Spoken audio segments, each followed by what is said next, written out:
Buongiorno, ben ritrovati a tutti voi e chi sta all'ascolto. Facciamo il quadro della situazione di inizio settimana per quanto riguarda il coronavirus in Polesine. Il quadro nazionale penso che avete avuto modo di vederlo dai vari notiziari, il quadro veneto anche. In questo momento oggi il Veneto è la regione che ha il più alto numero di casi di positività e mi soffermo sull'aspetto del Polesine. Allora, io mi aiuto con dei numeri che ci permettono di capire meglio la situazione. Per quanto riguarda la curva del contagio, vale a dire il numero totale assoluto dei positivi sulla popolazione, il numero quotidianamente ovviamente continua a salire e questo dato è la prevalenza. La prevalenza è oggi del 2,06%, che è certamente la più bassa in Veneto, dove la media è del 3,4%, ed è più bassa anche della media italiana, che è del 2,9%. Quindi bene anche da questo punto di vista, quindi il contagio continua, però diciamo che va più lentamente che in altri territori, ma come se qualcuno ha seguito anche altre volte così i miei interventi, sapete che il dato più importante, più che la prevalenza, è l'incidenza, cioè il numero di nuove persone che riscontriamo positive rispetto alle teste che vengono sottoposte al tampone. Ecco, quello è un dato più importante perché più veritiero. Premettendo che noi continuiamo nella nostra attività di diagnosi, di utilizzo dei tamponi in maniera massiccia, con 3.500-4.000 tamponi al giorno tra antigenici e molecolari, che tirando via l'attività strettamente legata allo screening degli operatori sanitari, delle case di riposo, che sono sempre più o meno le stesse persone che vengono testate, per il resto l'attività di test viene fatta su un campione rappresentativo di popolazione, cioè sia per età che per sesso che per caratteristiche generali. E diciamo che se sono circa 4.000 al giorno i tamponi, diciamo che sono circa 3.000 queste persone che vengono della società polesana, che vengono quotidianamente testate, quindi un campione abbastanza rappresentativo dello spaccato del Polesine, ed è per questo motivo che dicevo che l'incidenza la ritengo più importante, perché mi dice effettivamente, insomma, qual è il livello della positività, no, in questo momento in Polesine. Allora, il dato dell'incidenza, che calcoliamo facendo la media degli ultimi 7 giorni, non ha senso il dato del singolo giorno, è 6,5%. Sempre il più basso del Veneto, in Italia è l'11%, giusto stamane ho sentito il dato, è l'11%, però sempre per chi ha buona memoria, una settimana fa questo dato in Polesine era sotto il 6%, era 5,6-5,7. Che cosa vuol dire quindi?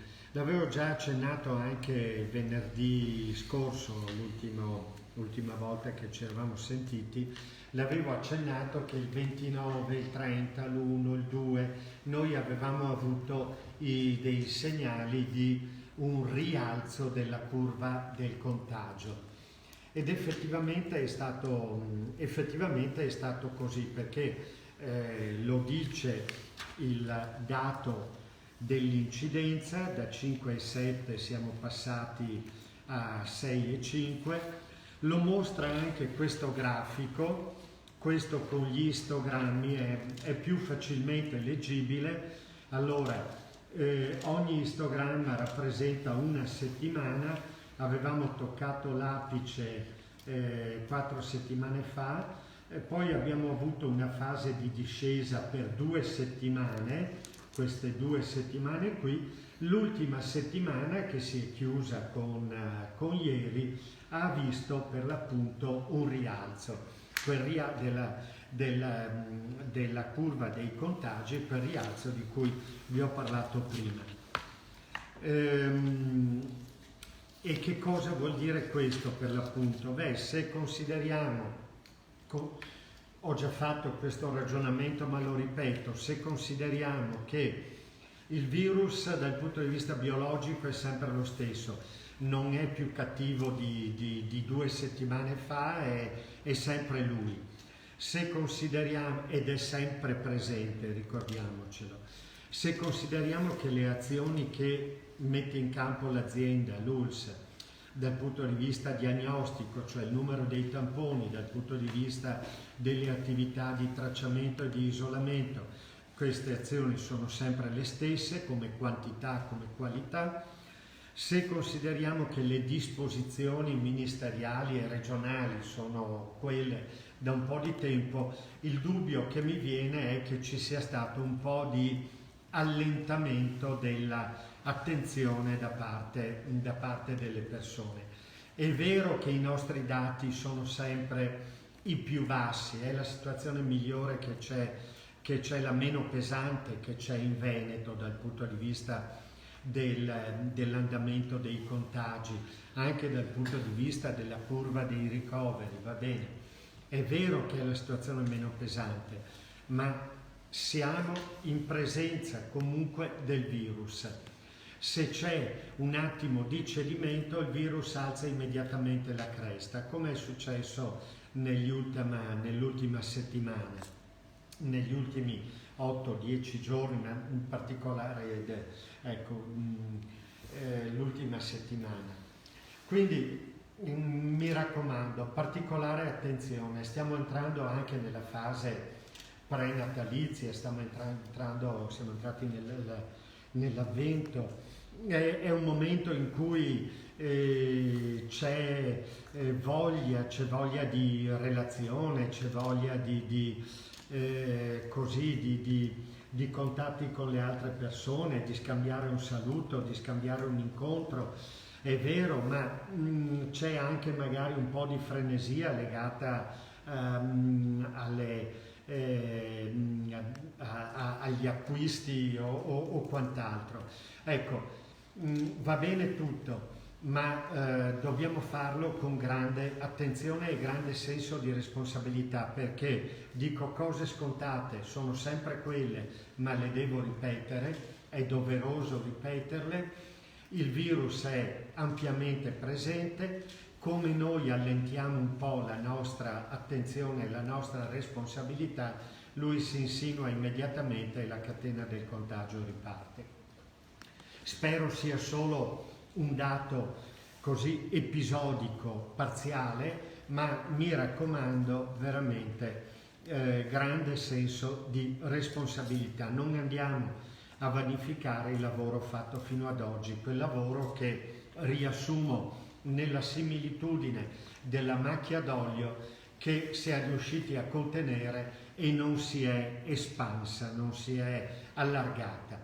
Anche perché se ci scappasse via l'onda del contagio, le conseguenze sarebbero, lo capite bene, insomma, lo capite da soli, sarebbero molto pesanti.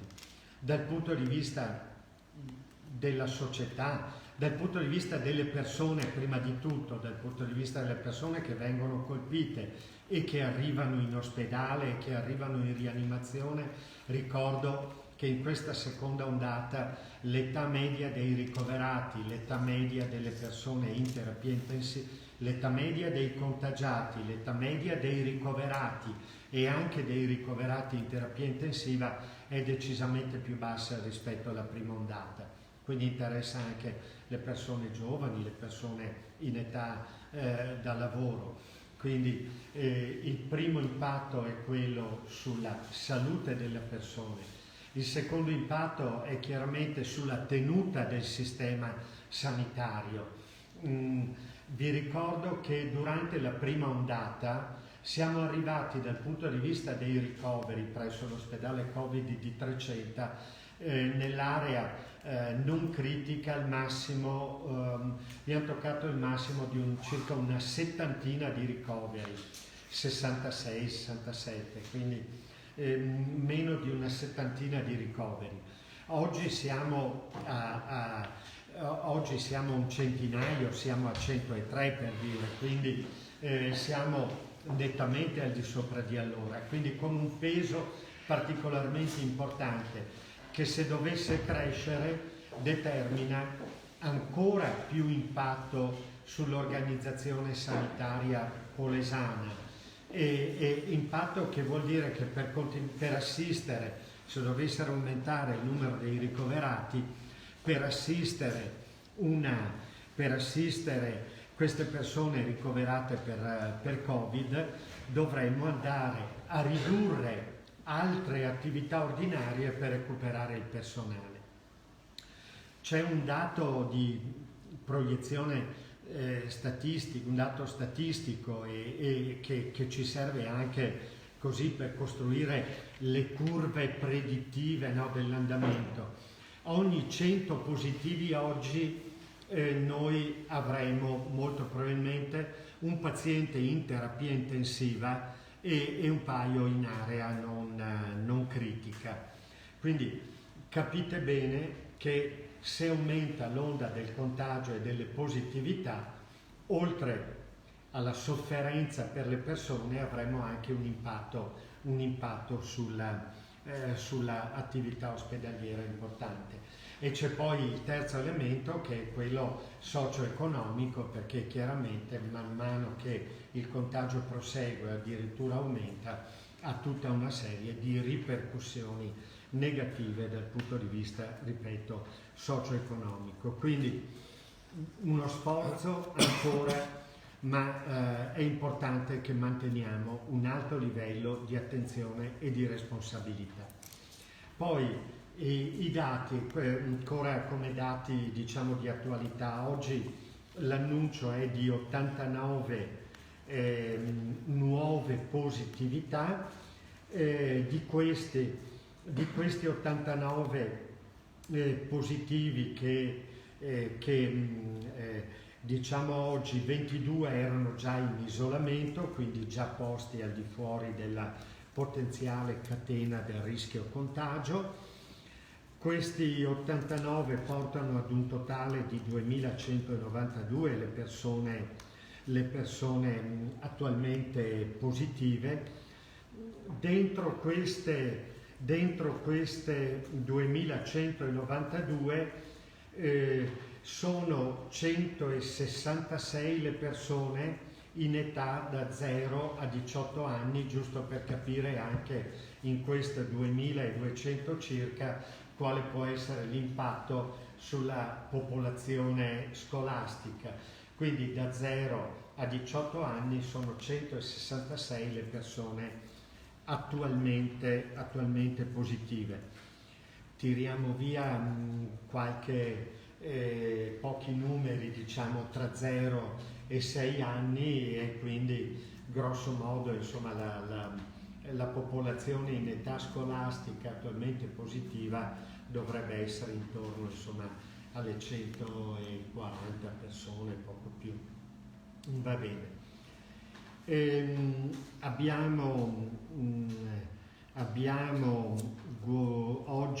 Oggi abbiamo 91 persone guarite, e anche questo è un dato assolutamente importante,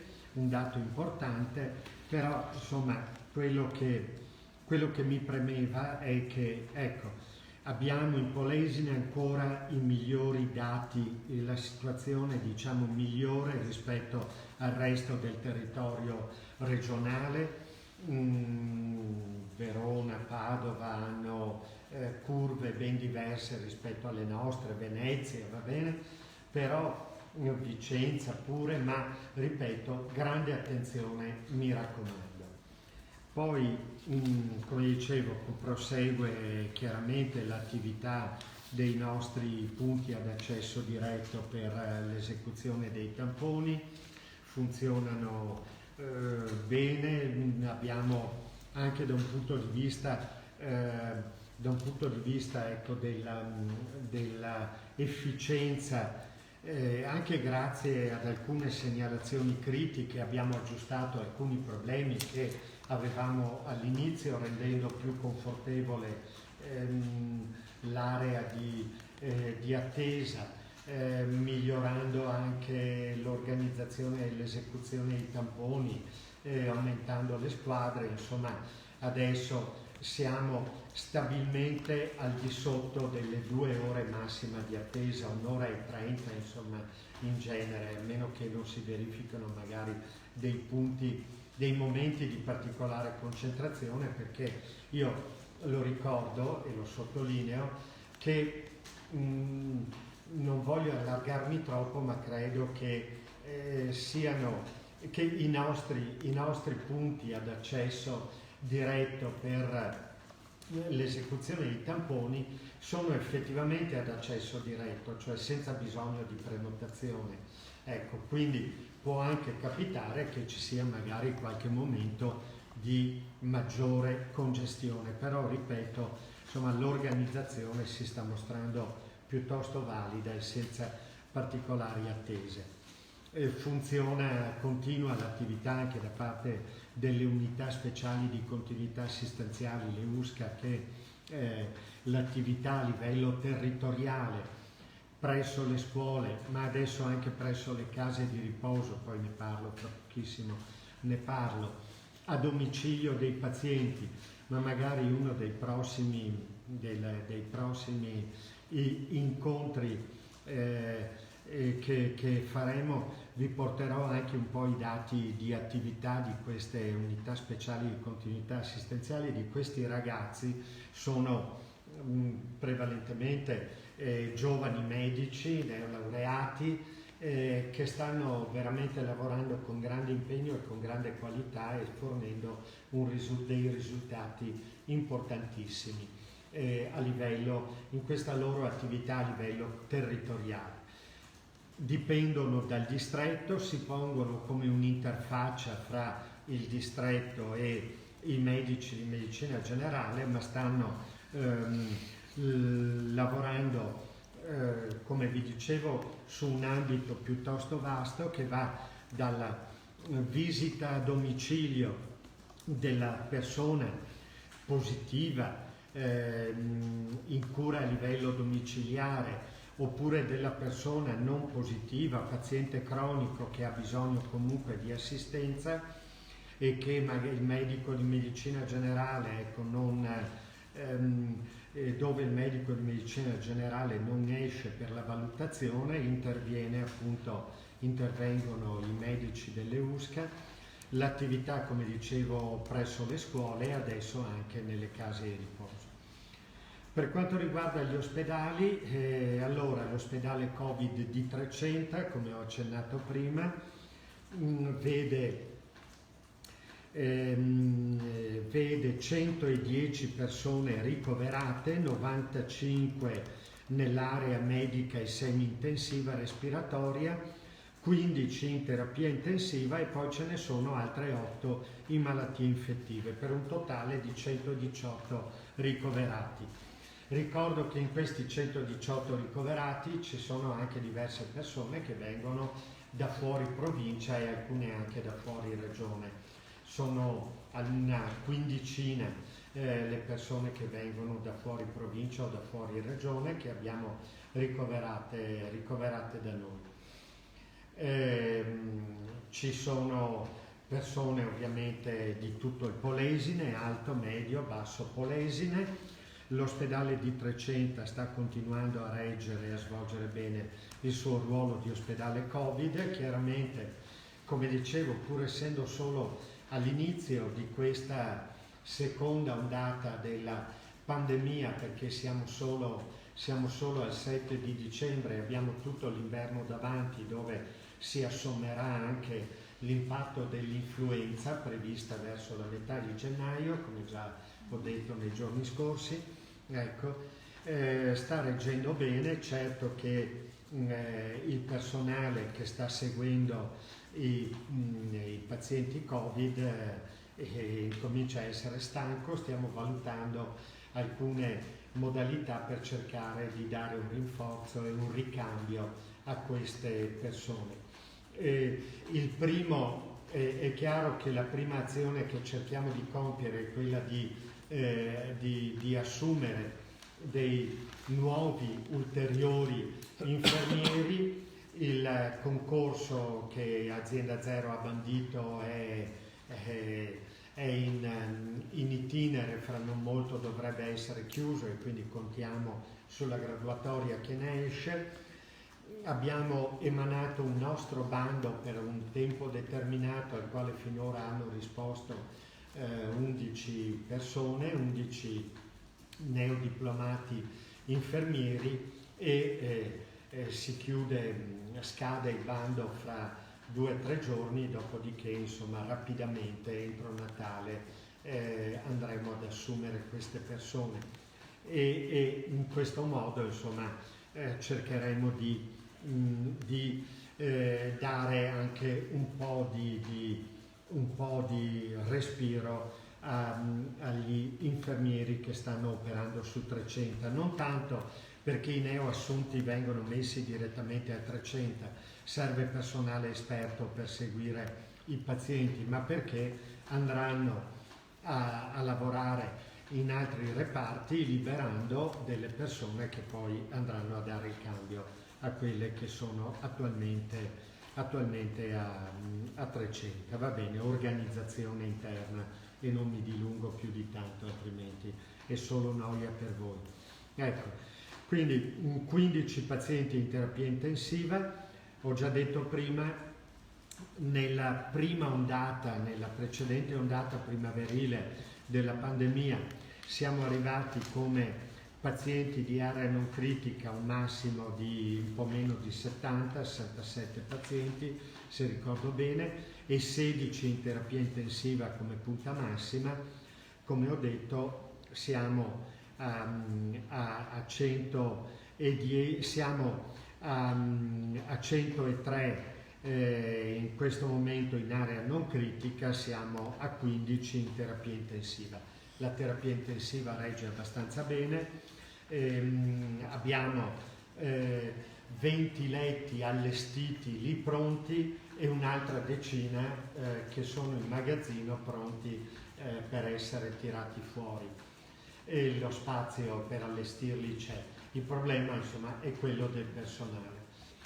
Se dovessero aumentare questi numeri, dovendo attivare ulteriori posti letto, dovendo gestire ulteriori posti letto, come ho già detto, dovremo andare a ridurre ulteriormente le attività ordinarie, perché rispetto alla prima ondata della pandemia in questo momento noi stiamo comunque mantenendo una buona fetta di attività ordinaria. Abbiamo ridotto l'attività ambulatoriale, chirurgica, di elezione, certamente, però stiamo comunque mantenendo una buona fetta di attività ordinaria, proprio perché, lo sottolineo ancora una volta, accanto al Covid le persone si ammalano anche di altre malattie, si ammalano anche possono avere anche altri problemi, e poi ci sono i pazienti cosiddetti cronici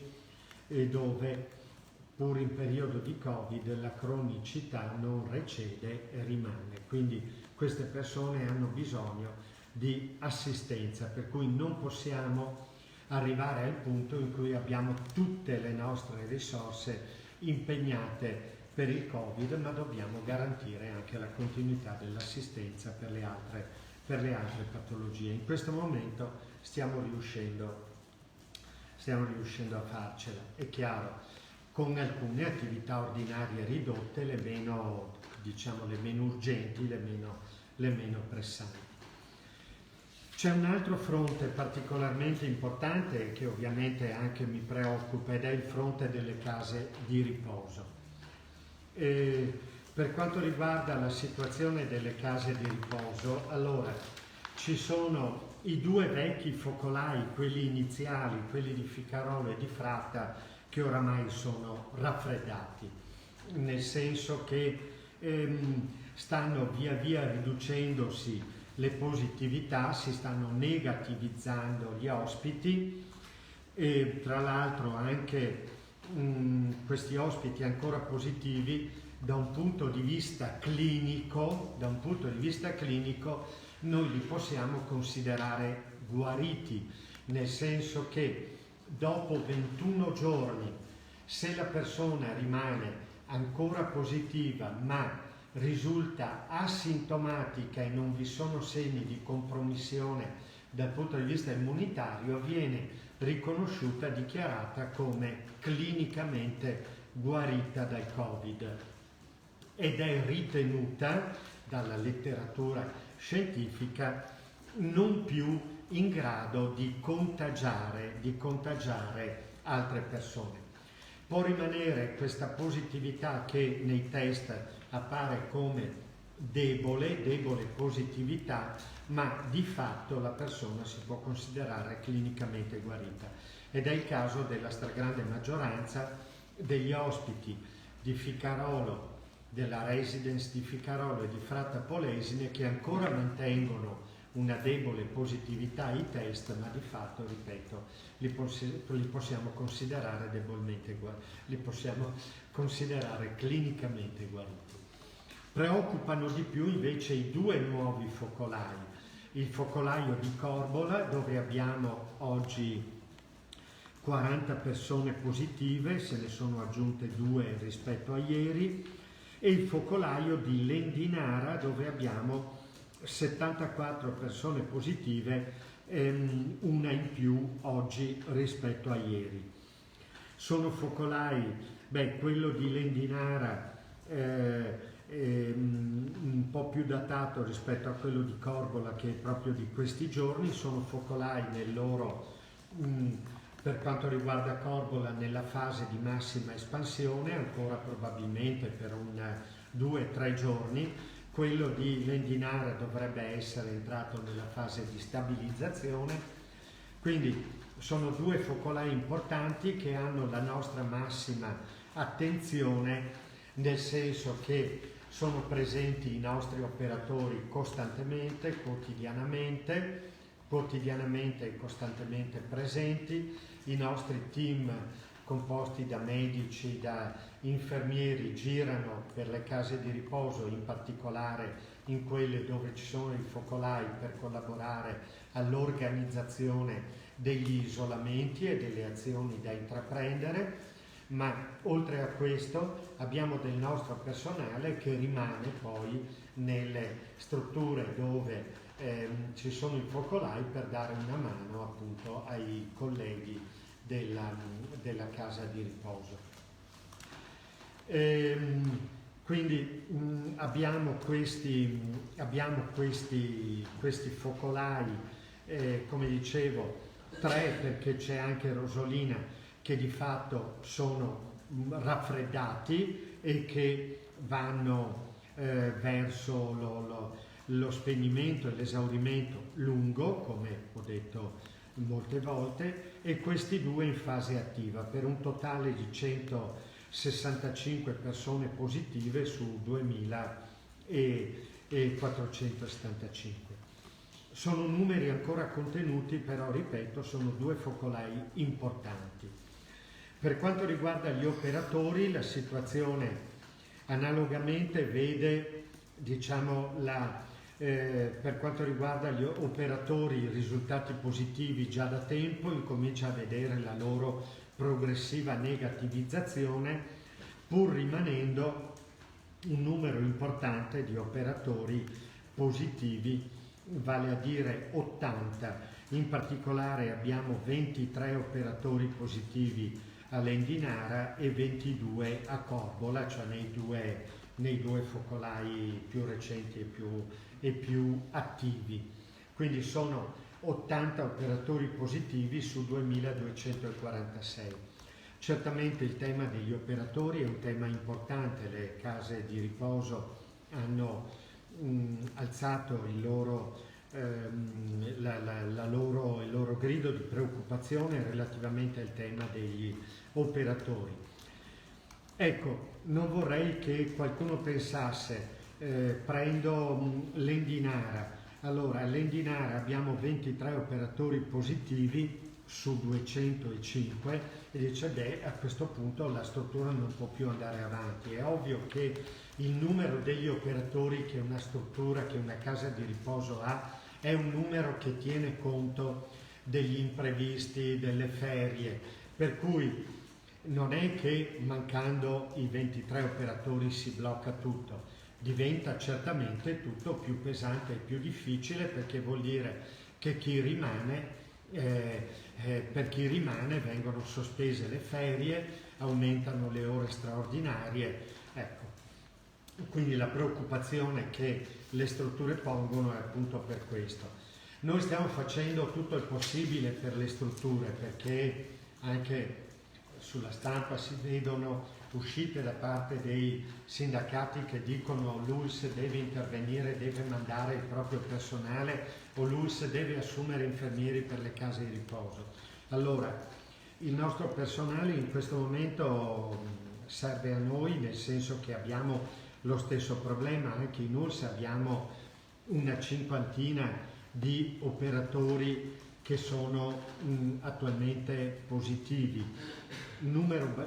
Nel contesto dei 3.000 un numero bassissimo, ma è il più basso del Veneto, ma certamente voglio dire questo numero impatta anche sulla nostra quotidianità, ma ripeto, soprattutto siamo sotto pressione in tutti e tre gli ospedali per garantire il funzionamento dell'ospedale Covid di Treceta e il resto del funzionamento a Rovigo e ad Adria. Purtuttavia abbiamo già da giorni attivato una manifestazione di interesse chiedendo ai nostri infermieri chi è disponibile ad effettuare dei turni presso le case di riposo. Hanno risposto in circa una decina, alcuni hanno già iniziato ad effettuare i turni presso le case di riposo, mi pare tra Corvole e Lendinara. E abbiamo messo a disposizione delle case di riposo un elenco di nomi di persone che stanno completando il corso per operatore socio-sanitario, lo completeranno fra pochi giorni, quindi riceveranno il diploma, e in modo che possano già contattarli, già prendere contatto con loro ed eventualmente procedere alla assunzione. L'abbiamo fornito prima di tutto alle strutture in maggiore difficoltà, e quando dico maggiore difficoltà intendo dire che alle varie case di riposo abbiamo chiesto che ci facciano una relazione sulla loro situazione e sul loro grado di difficoltà dal punto di vista del personale. Abbiamo visto che vi sono situazioni diciamo più problematiche e situazioni più tranquille. Alle situazioni più problematiche abbiamo indirizzato maggiormente la nostra attenzione, quindi stiamo facendo tutto ciò che come azienda possiamo fare in questo momento per dare una mano alle case di riposo, oltre a fornirle regolarmente dei dispositivi di protezione individuale e dei tamponi antigenici per lo screening del personale e degli ospiti. Il 15 è stato convocato dal signor prefetto un incontro, una videoconferenza chiesta dalle organizzazioni sindacali per l'approfondimento sulle strutture appunto della residenzialità extraospedaliera polesana, cioè le nostre case di riposo. Porteremo tutti i dati che abbiamo raccolto relativamente a tutto ciò che è stato fatto da parte dell'azienda, ed è stato fatto molto e apprezzato appunto dalle case di riposo. La scuola, dicevo che tra i 2000 e 200 attualmente positivi, scusate che ecco qua, tra i 2192 attualmente positivi sono 166 quelli compresi tra 0 e 18 anni, quindi qui dentro ci sono anche gli studenti attualmente positivi. Dall'inizio dell'anno scolastico, dalla ripresa del nuovo anno scolastico ad oggi, gli studenti risultati positivi sono 179 su una popolazione di 25.051, anche qui numeri ancora contenuti, siamo allo 0,7%, 34 gli insegnanti su 2.752 e 3 del personale ATA su 793. Situazione, quella della scuola, relativamente tranquilla. È chiaro che ogni qualvolta c'è il riscontro di un caso di positività in una scuola c'è fibrillazione, c'è attenzione da parte della scuola, da parte dei genitori, giustamente, però direi che come numeri sono numeri che riflettono una situazione in relativa tranquillità. Come dicevo, stiamo ancora riuscendo a garantire interventi tempestivi dal punto di vista della diagnosi di positività, delle azioni di isolamento, dei test al resto della classe, insomma, quindi si sta, sulla scuola c'è sempre la nostra attenzione puntata. Ultime considerazioni finali. Vorrei citarvi un esempio di come in tempi di emergenza ci si debba anche ingegnare per risolvere i problemi, al di là di quelli che sono anche a volte le pastoie burocratiche, ecco, oppure quelle che sono le procedure rispetto ai tempi normali. Tempo fa noi abbiamo effettivamente evidenziato alcune problematiche per quanto riguarda quella importante, fondamentale attività che più volte sottolineo, che è quella del monitoraggio, cioè del tracciamento delle persone venute a contatto con i positivi, quindi l'attività di tracciamento che porta all'isolamento, no, di queste persone, l'attività di sorveglianza, vale a dire periodicamente contattare queste persone per chiedere e capire come stanno, capire cioè se hanno sintomi o non hanno sintomi. Questo tra l'altro è uno degli indicatori, uno dei più importanti indicatori per la valutazione del famoso R con T, ecco.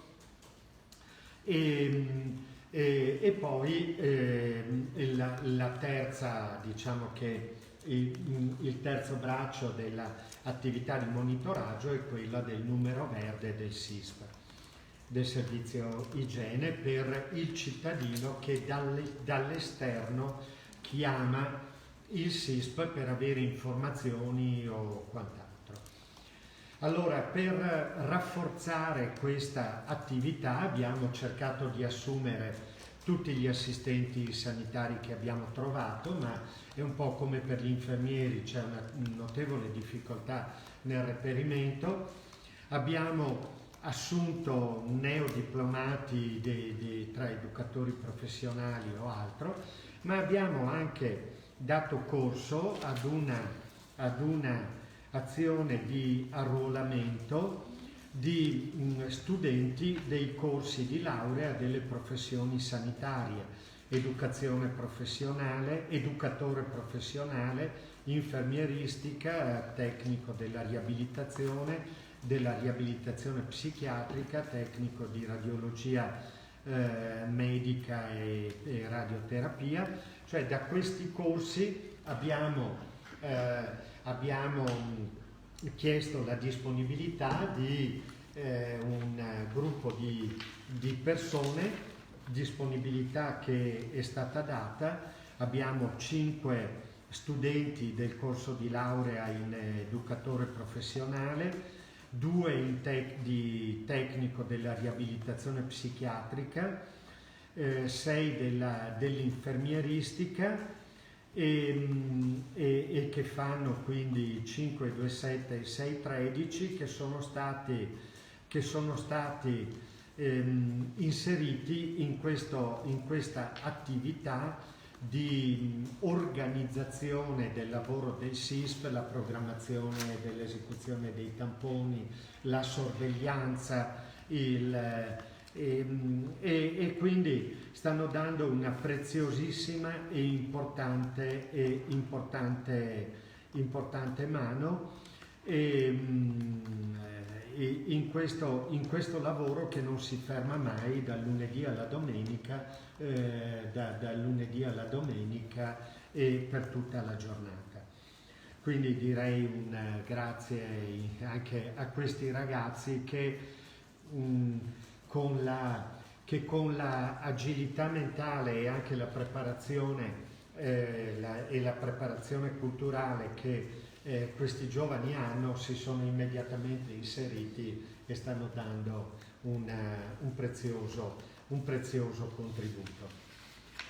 Bene, io non ho altro da aggiungere per oggi, se non augurarvi buon pranzo e insieme anche ricordarvi di mantenere alta l'attenzione e la responsabilità. Grazie e buon pomeriggio.